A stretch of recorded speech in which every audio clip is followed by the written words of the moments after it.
అని ఆ విధంగా అన్వయం చేసుకోవాలి, అట్లా ఉపయోగించాలి. అది విజ్ఞుల యొక్క లక్షణం.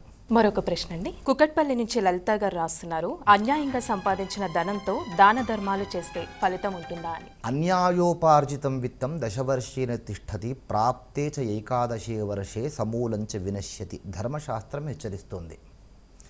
ఎప్పుడూ కూడా మన ధర్మం ఏం చేస్తుందనంటే డబ్బును సంపాదించమని చెప్తుంది, ధనాన్ని సంపాదించమంటుంది. సంపాదించకూడదు అని ధర్మశాస్త్రం చెప్పడం లేదు. విత్తేన సర్వే వశాహ, డబ్బు ఉంటేనే అందరూ వశమవుతారని చెప్తుంది శాస్త్రం.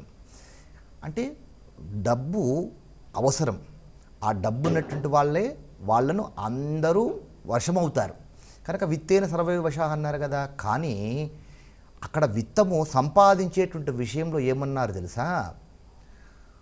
మాతా నిందతి నాభినందతి పితా భ్రాతాన సంభాషతే మృత్యు కుప్యతి నానుగచ్చతి సుత కాంతాపి నాలింగతే అర్ధప్రార్థన శంకయా నకురుతే సల్లాప మాత్రం సుహృతు తస్మాత్ నైతిక విత్తమార్జన శృణు సఖే విత్తేన సర్వే వశాహ అన్నారు.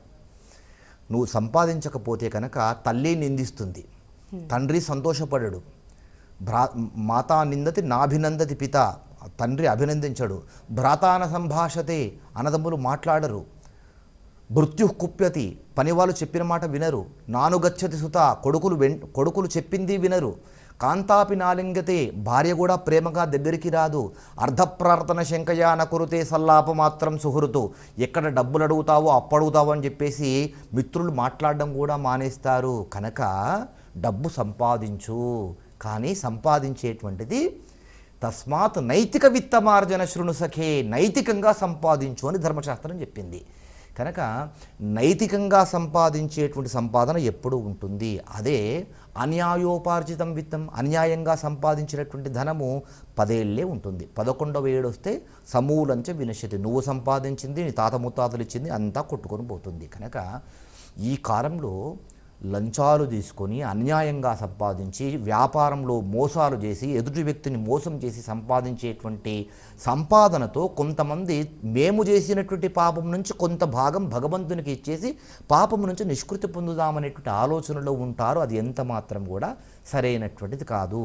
మీరు అన్యాయంగా సంపాదించినటువంటి ధనముతో భగవంతునికి ఏ విధమైనటువంటి కైంకర్యాలు తెచ్చిపెట్టినా కానీ చేసి పెట్టినా కానీ భగవంతుడు అనుగ్రహించడు, ఆమోదించడు, ఆనందించడు. అది నీ పాపమే. పాపం చేసినటువంటి దానికి ఖచ్చితంగా ఫలితం పొందవలసిందే. కనుక